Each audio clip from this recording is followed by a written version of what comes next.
कक्षा 10वीं के विद्युत अध्याय 12 का प्रश्नोत्तर कर रहे थे पहले। आज हम लोग उसके 15वें नंबर प्रश्न पर हैं। वो प्रश्न क्या है? विद्युत टोस्टरों एवं विद्युत इस्त्रियों के तापन अवयव शुद्ध धातु के न बनाकर किसी मिश्र धातु के क्यों बनाए जाते हैं? देखो बाबू, कोई भी जो उपकरण होता है तापन अवयव वाला, जैसे टोस्टर या फिर इस आयरन है ना, इस्त्री जिससे कपड़े की इस्त्री करते हैं, है ना, तो वो शुद्ध धातु के नहीं बनाए जाते हैं, क्योंकि शुद्ध धातु का प्रतिरोध कम होता है। और प्रतिरोध कम होता है, हम लोग जानते हैं कि अगर प्रतिरोध कम हुआ तो जो ऊष्मा होगा, जूल के तापीय नियम के अनुसार क्या बताया गया था कि ऊष्मा जो है, पहला वो धारा के स्क्वायर के समानुपाती होता है, दूसरा प्रतिरोध के समानुपाती होता है। H किसके समानुपाती होता है? प्रतिरोध के। अगर प्रतिरोध अधिक हुआ तो ऊष्मा क्या हो जाएगा? वो अधिक उत्पन्न होगा। इस सब तापन अवयव में हमको ऊष्मा की आवश्यकता होती है, ऊष्मा उत्पन्न कराना होता है। तो इसलिए चूँकि शुद्ध धातु का प्रतिरोध कम होता है, शुद्ध धातु का क्या होता है? प्रतिरोध कम होता है, प्रतिरोध कम होता है। और जो इसका प्रतिरोध कम हुआ जिससे इसमें ऊष्मा कम उत्पन्न होती है, ठीक है। परंतु मिश्र धातु का अगर बोलें तो मिश्र धातु का प्रतिरोध भी अधिक होता है, जिससे ऊष्मा अधिक उत्पन्न होती है। और साथ ही साथ इसका गलनांक भी उच्च होता है। गलनांक मतलब क्या हुआ कि अगर अधिक ऊष्मा आने से अगर वस्तु गल न जाए, है ना, परिपथ टूट न जाए, तो इस वजह से गलनांक भी उच्च होना अत्यंत आवश्यक होता है ना। प्रबल धारा के कारण अत्यधिक ऊष्मा अगर उत्पन्न हो तो तापन अवयव पिघले नहीं, इस वजह से उसका गलनांक भी उच्च होना अधिक आवश्यक होता है। और इस वजह से तापन अवयव मिश्र धातु के बनाए जाते हैं। तो हम लोग अच्छे से इसको लिखेंगे लैंग्वेज के साथ, क्या कि एक सेकेंड इसको इरेज कर लें।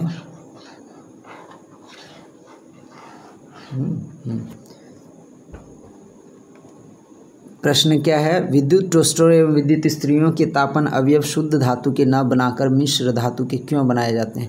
तो पहले हम लोग लिखेंगे तापन अवयव ऐसे पदार्थ के बने होने चाहिए, तापन अवयव ऐसे पदार्थ के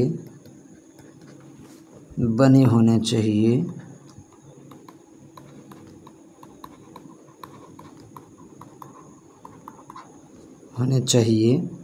जिसके या जिसकी प्रतिरोधकता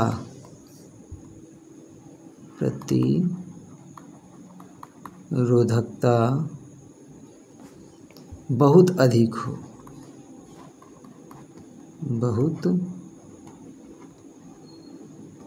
हो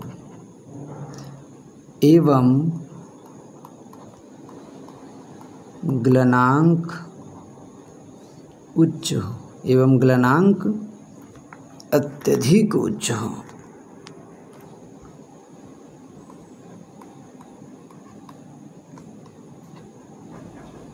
अत्यधिक उच्च हो।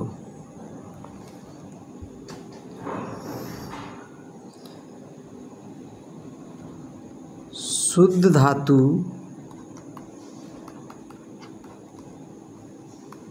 का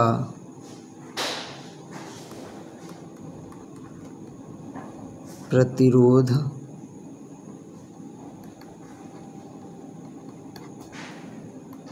बहुत कम होता है, जबकि मिश्र धातु का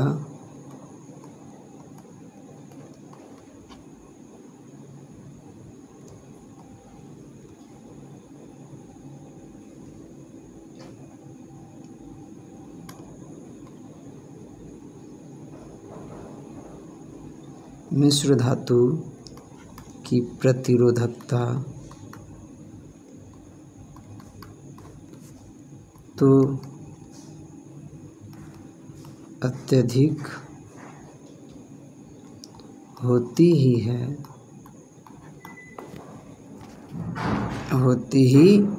है साथ ही इसका गलनांक भी अत्यधिक होता है, अत्यधिक उच्च होता है। इसलिए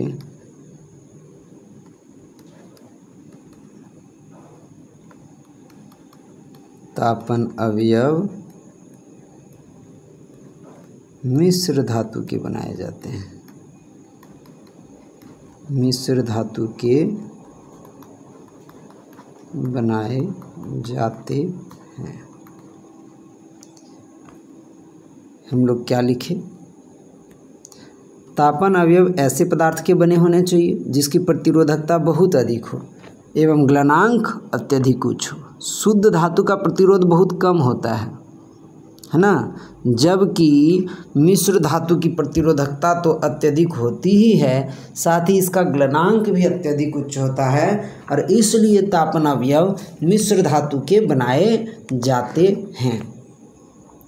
तो ये हमारा पहला प्रश्न कंप्लीट हुआ आज का। उसमें दूसरा प्रश्न क्या है?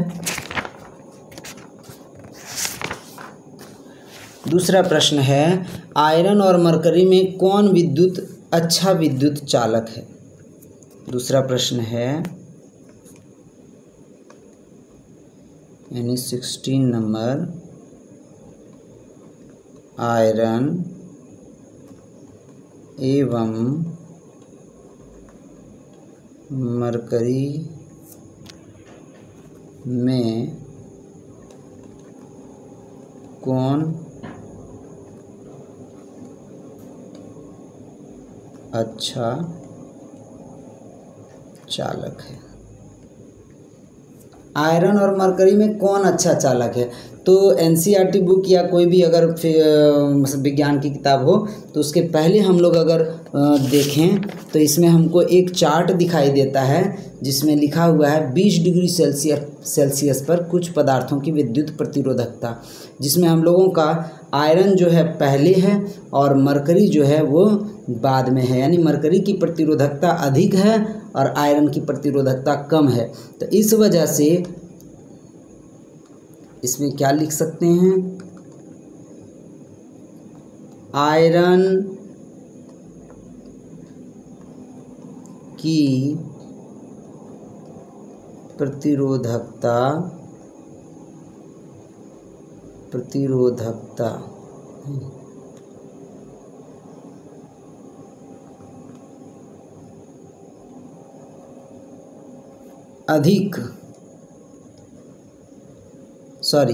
आयरन की प्रतिरोधकता कम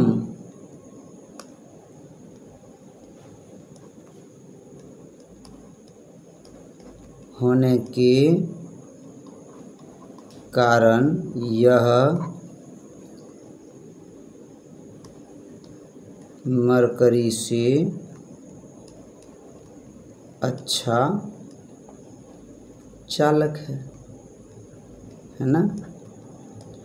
आयरन की प्रतिरोधकता क्या है? मरकरी से कम है और इस वजह से यह अच्छा चालक है विद्युत का, है ना, यह विद्युत का अच्छा चालक है। नेक्स्ट जो क्वेश्चन है वो है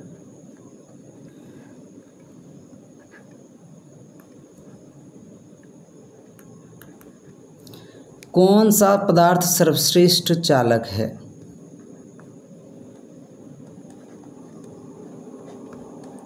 कौन सा पदार्थ सर्वश्रेष्ठ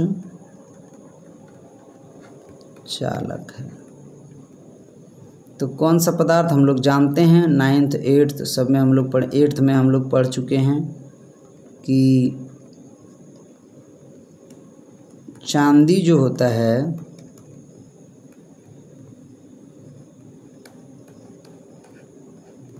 चांदी सर्वश्रेष्ठ चालक है।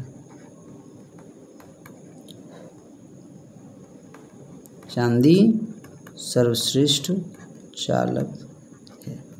ठीक है। अब जो है हम लोग पेज नंबर 237 का प्रश्न हम लोग देखेंगे। 18वां प्रश्न।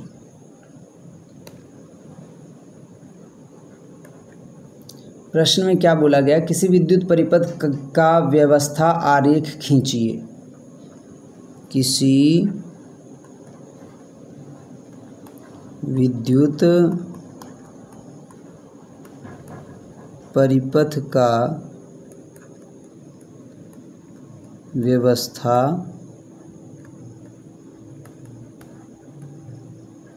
आरेख खींचिए।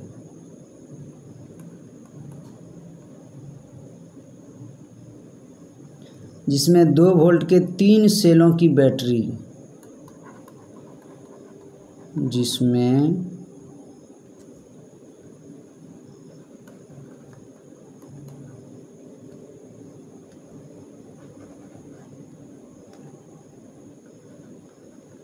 2 वोल्ट के 3 सेलों की बैटरी एक 5 ओम प्रतिरोधक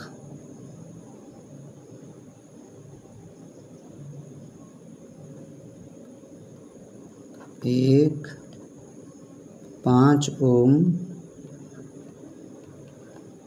प्रतिरोधक एक 8 ओम प्रतिरोधक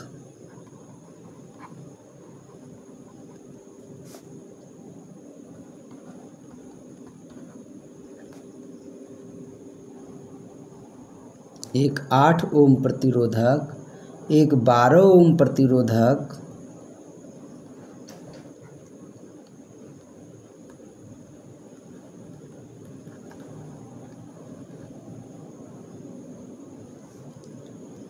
तथा एक प्लग कुंजी सभी श्रेणी क्रम में संयोजित है। एक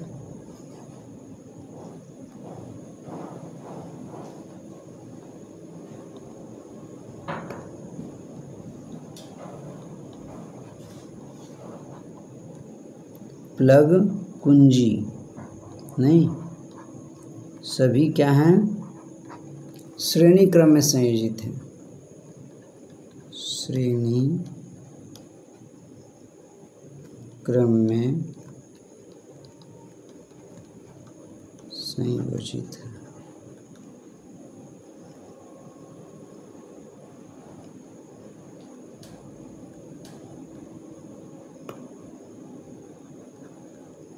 तो इसमें बोला जा रहा है एक परिपथ की रचना करने, है ना, परिपथ का आरेख खींचने जिसमें 2 वोल्ट का 3 सेल, है ना, का एक बैटरी, एक 5 ओम प्रतिरोधक, एक 8 ओम प्रतिरोधक, एक 12 ओम प्रतिरोधक तथा एक प्लग कुंजी सभी क्या हैं, श्रेणी क्रम में संयोजित हो। तो हम लोग देखते हैं अलग अलग कलर के साथ। पहले वायर ले लेते हैं, ये रहा। यहाँ हम एक प्रतिरोधक का वायर छोड़े, दूसरा प्रतिरोधक का वायर छोड़े, है ना, फिर तीसरा प्रतिरोधक का वायर छोड़े। अब ये इसमें ना क्या करते हैं, एक एमीटर लगा देते हैं या नहीं भी लगाते हैं, कोई दिक्कत नहीं, क्योंकि इसमें हमको बोला नहीं गया है इसलिए हम इसमें नहीं लगाते हैं। 3 सेल लगाने बोला गया है ना, तो 3 सेल, इसका सेल का हम अलग से देंगे, सेल के लिए यहाँ जगह छोड़ दे रहे हैं, ठीक है। प्लग कुंजी के लिए यहाँ जगह छोड़ दे रहे हैं, ठीक है। और इसलिए जगह छोड़ रहे हैं क्योंकि कलर हम अलग यूज़ करना चाहते हैं ना, कलर हम अलग यूज़ करना चाहते हैं।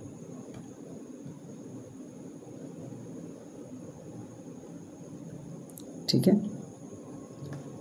जैसे पहला प्रतिरोधक कितना ओम का बताया गया है? 5 ओम का।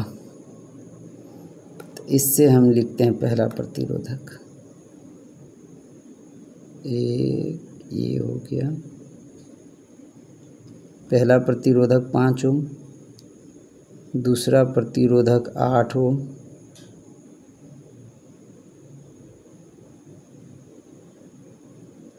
दूसरा प्रतिरोधक 8 ओम और तीसरा प्रतिरोधक 12 ओम का है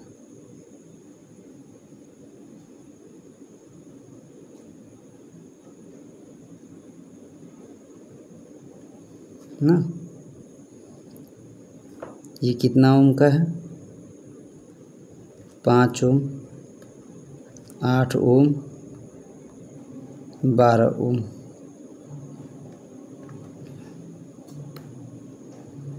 बैटरी जो है,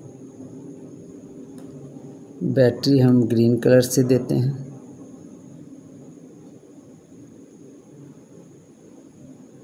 एक सेल, 2 सेल, 3 सेल, ठीक है।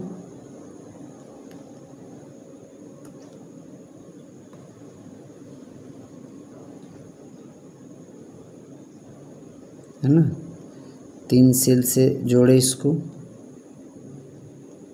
टूटा हुआ कहीं परिपथ नहीं होना चाहिए। नेक्स्ट जो है स्विच हमको जोड़ना है।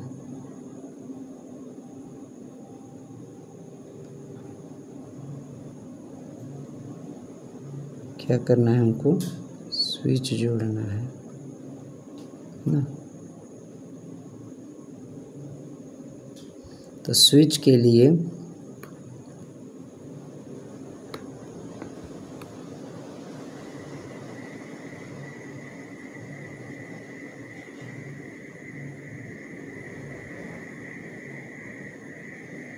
हो गया, कुंजी हमारा क्या हो गया? के। ये प्लग हम लिख देते हैं, प्लग कुंजी के। ये सेल हमारा क्या हो गया? कितना वोल्ट का बैटरी है? 2 वोल्ट का बैटरी है ना। तो 3 सेल है तो 2 तिया 6 वोल्ट का बैटरी हो गया। ये कितना वोल्ट हो गया? 6 वोल्ट हो गया। ये तो ओम जा ही रहा है ना। जब इसमें प्रवाहित होगी धारा तो इस दिशा में से होगी। अब ये हमारा क्या था जो बनाने के लिए बोला गया था? परिपथ किरण आरेख, है ना। विद्युत परिपथ की व्यवस्था खींचने के लिए बोला जा रहा था। ये हमारा विशिष्ट परिपथ है जो हमको बोला गया था, वो हम परिपथ खींचे। नेक्स्ट क्वेश्चन में क्या बोला जा रहा है?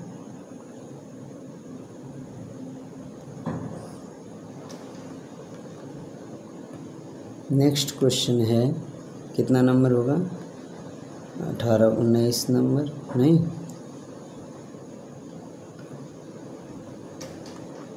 19 नंबर प्रश्न में है, कहा है कि उपरोक्त प्रश्न का परिपथ दोबारा खींचिए। इसमें प्रतिरोधकों से विद्युत धारा को मापने के लिए एमीटर तथा 12 ओम के प्रतिरोधक के सिरों के बीच विभवांतर मापने के लिए वोल्ट मीटर लगाइए। तो फिर से हम परिपथ का आरेख खींचना है। प्रश्न जो लिखा गया, एक बार प्रश्न को हम लोग क्या करेंगे? लिखने का प्रयास करेंगे।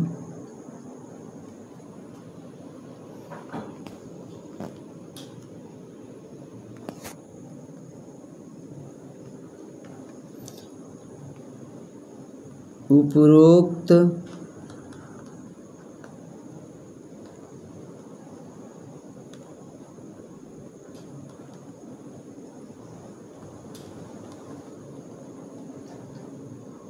परिपथ को दोबारा खींचिए।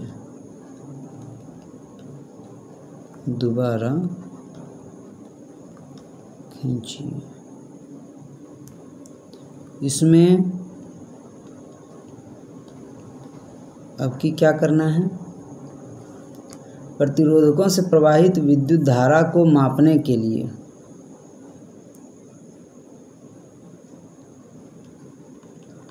प्रतिरोधकों से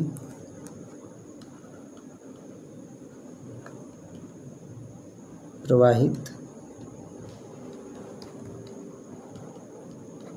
विद्युत धारा मापने के लिए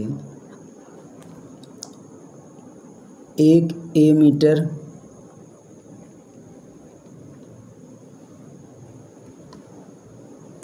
तथा 12 ओम के प्रतिरोधक के सिरों के बीच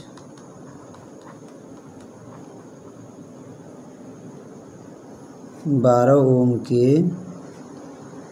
प्रतिरोधक के सिरों के बीच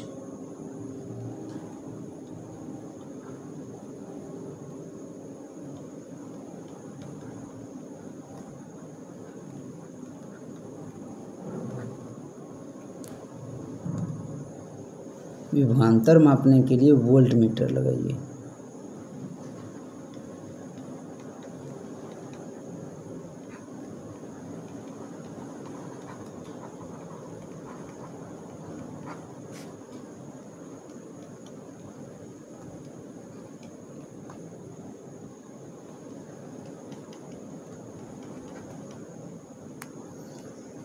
एमीटर तथा वोल्ट मीटर के क्या पाठ्यांक होंगे?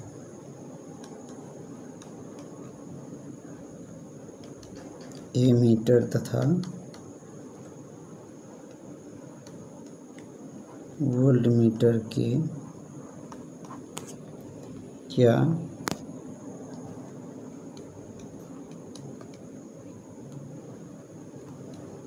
पाठ्यांक होंगे?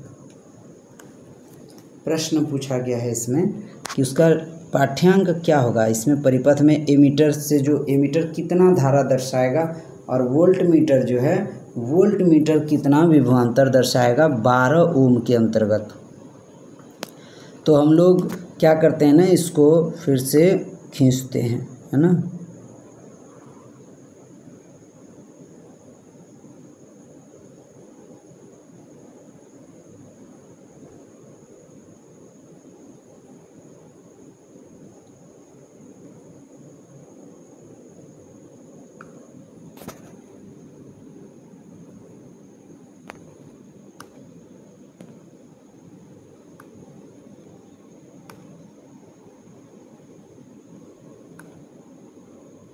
ये हमारा परिपथ हो गया में।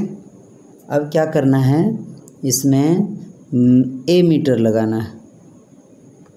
तो ए मीटर यहाँ हम लगा देते हैं।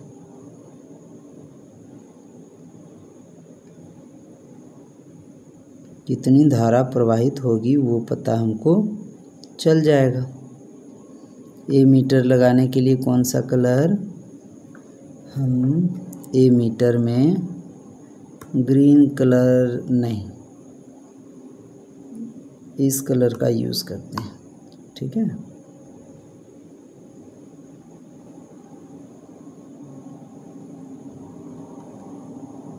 ए मीटर लगाए और 12 ओम के अंतर्गत हमको वोल्ट मीटर लगाना है। हम जानते हैं ए मीटर श्रेणी क्रम में लगता है और वोल्ट मीटर पार्श्व क्रम में लगता है। तो यहाँ से हम एक कनेक्शन निकाले और यहाँ वोल्ट मीटर हम जोड़े और यहाँ से यहाँ, ठीक है। तो वोल्ट मीटर हम जोड़ दिए, ए मीटर और वोल्ट मीटर प्रश्नानुसार हम जोड़ दिए हैं, है ना।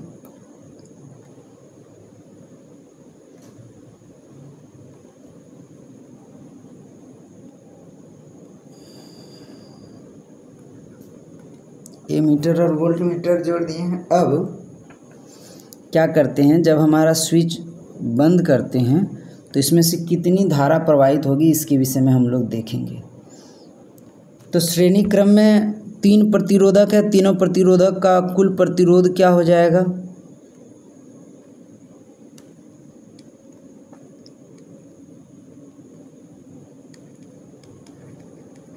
श्रेणी क्रम में संयोजित तीनों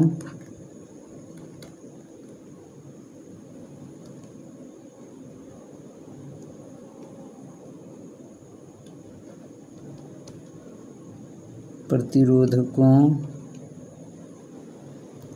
का कुल प्रतिरोध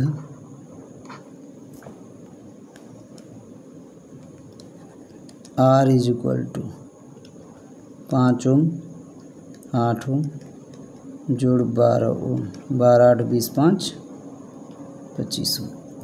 R बराबर हमारा निकल गया 25 ओम। कुल वोल्टेज जो है वो कितना हो जाएगा, कुल विभवांतर कितना हो जाएगा। चूँकि कुल विभवांतर जो हमारा है, विभवांतर तो चूँकि सबका अलग अलग होगा, लेकिन हमको धारा देखना है। 2 या 6 वोल्ट का बैटरी है, 2 वोल्ट करके 3 सेल है, तो 2 वोल्ट जोड़ 2 वोल्ट जोड़ 2 वोल्ट फाइनली क्या हो गया हमारा 6 वोल्ट हो गया। नहीं, विभवांतर क्या हो गया हमारा 6 वोल्ट। विभवांतर क्या हो गया 6 वोल्ट। ठीक है, नेक्स्ट तो V और R अगर हमको पता है तो ओम का नियम से हम लोग जानते हैं V is equal to I R, या I बराबर V बटा R। V की जगह कितना है 6 वोल्ट, R की जगह कितना है 25 ओम। तो इसको जब भाग देंगे तो कितना बार में ही जाएगा, कितना एम्पियर हो जाएगा, तो भाग दे के देख लेते हैं भाई, है ना। 6 25, 25 में 6 कभी नहीं आएगा, पॉइंट डाल दिए, 0 हो गया। 25 दूनी 50, बच गया 10, पॉइंट है तो 1 शून्य, 25 चुके 100, ख़त्म हो गया ना। 0.24 एम्पियर करेंट आ गया। क्या बोला है कि ए मीटर का पाठ्यांक, तो ए मीटर का पाठ्यांक हमारा कितना होगा 0.24। नेक्स्ट क्या पूछा जा रहा है कि 12 ओम के अंतर्गत वोल्ट मीटर का पाठ्यांक कितना होगा। 12 ओम के अंतर्गत, क्योंकि वोल्ट मीटर 12 ओम के अंतर्गत ही लगा हुआ है, तो हम लोग जानते हैं कि V3 V1 सबका अलग अलग वोल्टेज होगा, इसमें जो है अलग अलग विभवांतर होगा, इसका अलग होगा, इसमें क्या हो जाएगा V1, इसमें क्या हो जाएगा V2, इसमें V3, या इसको क्या बोल दिए V डैश बोल देते या V3 ही बोलते हैं। तो यहाँ पर V3 is equal to I R होगा, तो I गुना R3, क्योंकि ये R1 मान लेते हैं, ये क्या है R1, ये क्या है R2 और ये क्या है R3। तो I इंटू R3, I हमारा क्या है 0.24 गुना R3 कितना है 12 ओम। फाइनली 12 से मल्टीप्लाई करेंगे, 12 चौक 48 के 8 हाथ में 4, 12 दूनी 24 और 4 28, 2 अंक के बाद पॉइंट है, 2 अंक के बाद पॉइंट दिए, तो इसमें ये एम्पियर और ओम, तो ये हमारा विभवांतर का जो SI मात्रक होगा वो वोल्ट होगा, तो 2.88 वोल्ट। ठीक है, ये हमारा विभवांतर का यानी वोल्ट मीटर का पाठ्यांक आ गया। ये हमारा ए मीटर का पाठ्यांक आ गया, ये क्या है ए मीटर का पाठ्यांक है। ठीक है, तो इस तरह से हमारा ये भी प्रश्न कंप्लीट हुआ। नेक्स्ट क्वेश्चन हम लोग देखेंगे। नेक्स्ट क्वेश्चन पूछा गया है, नेक्स्ट क्वेश्चन 20 नंबर होने वाला है ना। हाँ,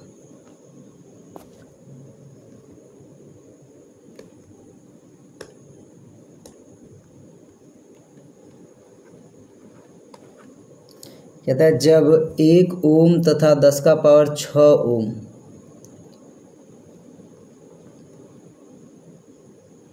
जब ए नंबर में पूछ रहा है कि 1 ओम तथा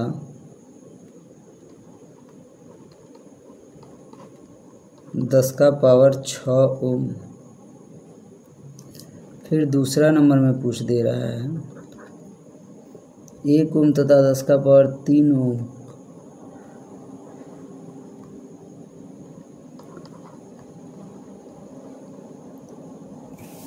तथा 10 का पावर 6 ओम के प्रतिरोध पार्श्व क्रम में संयोजित किए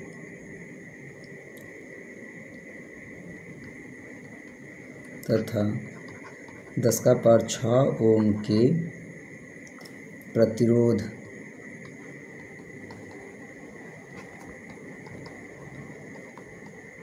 पार्श्व क्रम में संयोजित किए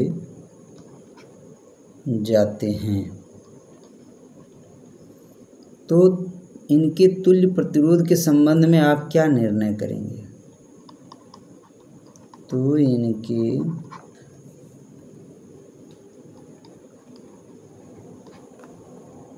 तुल्य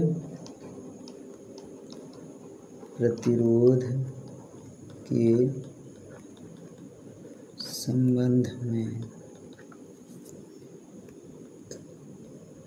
आप क्या निर्णय करेंगे? ये प्रश्न है, ध्यान देना, बहुत ही प्यारा प्रश्न है। नहीं, इसमें ना हम लोग पहले ही जानते हैं कि पार्श्व क्रम में संयोजित सभी प्रतिरोधकों में या सभी प्रतिरोधकों का तुल्य प्रतिरोध न्यूनतम प्रतिरोध से भी कम होता है। जो न्यूनतम प्रतिरोध होता है तीनों प्रतिरोधकों में जो सबसे छोटा होता है उससे भी क्या हो जाता है? कम, उससे भी कम हो जाता है। जैसे कि हमारा यहाँ सबसे छोटा प्रतिरोध 1 ओम है।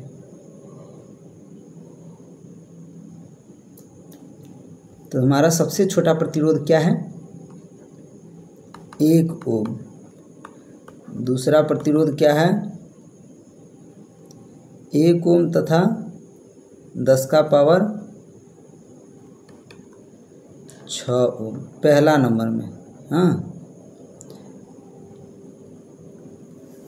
तो इनके तुल्य प्रतिरोध के संबंध में आप क्या कहेंगे? यही पूछा गया है। 1 नंबर में ये दोनों प्रतिरोध में से इसके तुल्य प्रतिरोध के बारे में आप क्या कहेंगे?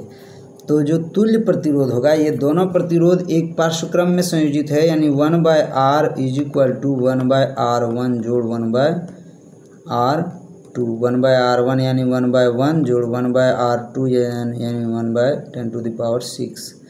तो 1/10⁶ हुआ। तो यहाँ अगर हम LCM करें तो 10 का पावर 6 हुआ, 10 का पावर 6 प्लस 1, नहीं 10 का पावर 6 प्लस 1,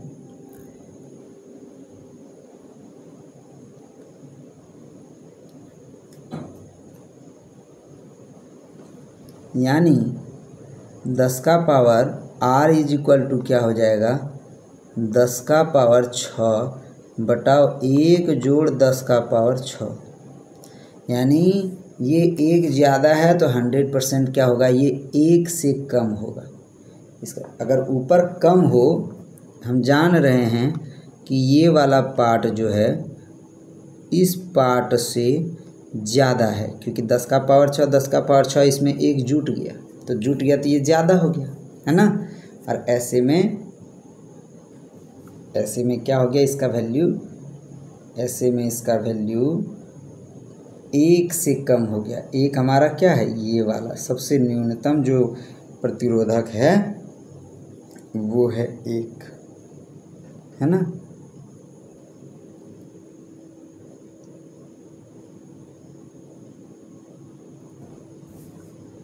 अब नेक्स्ट जो B नंबर है, B का भी देख लेते हैं। B में क्या है?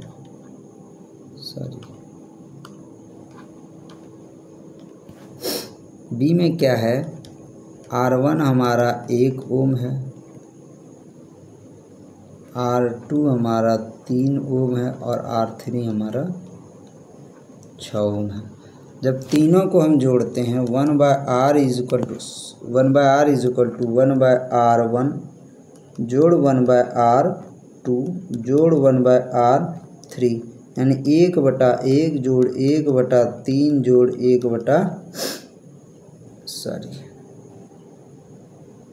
10 का पावर 6 था।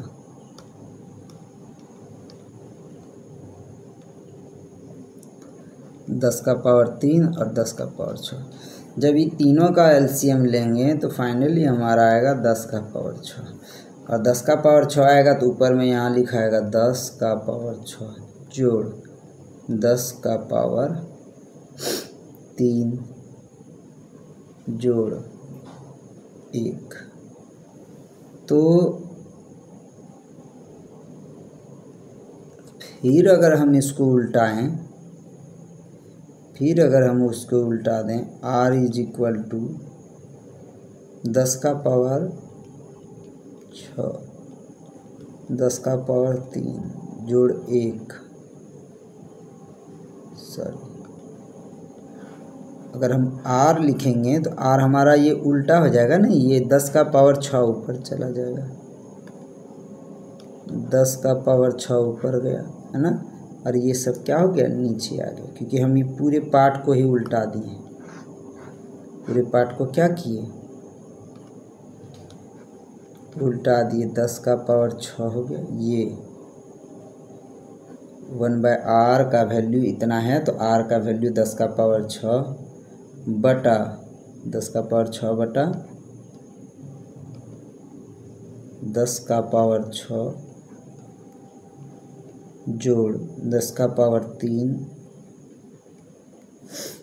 जोड़ 1 होगा।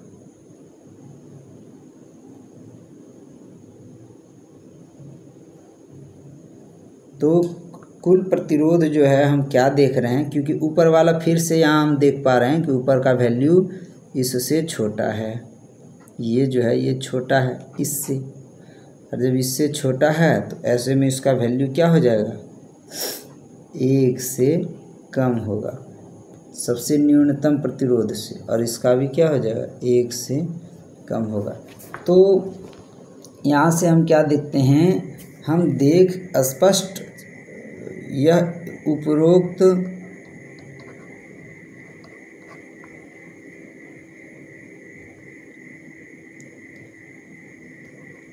व्यंजकों द्वारा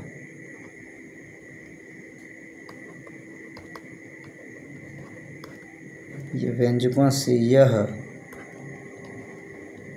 स्पष्ट होता है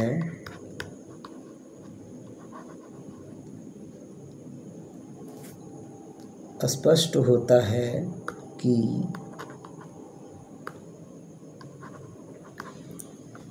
पार्श्व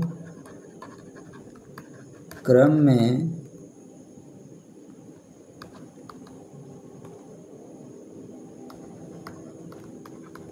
संयोजित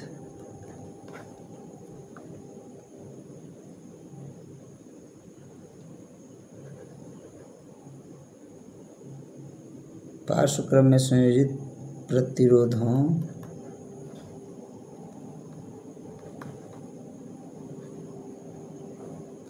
का समतुल्य प्रतिरोध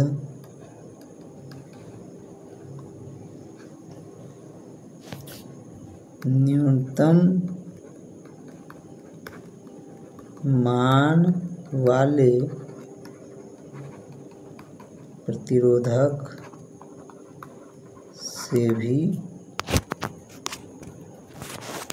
कम होता है।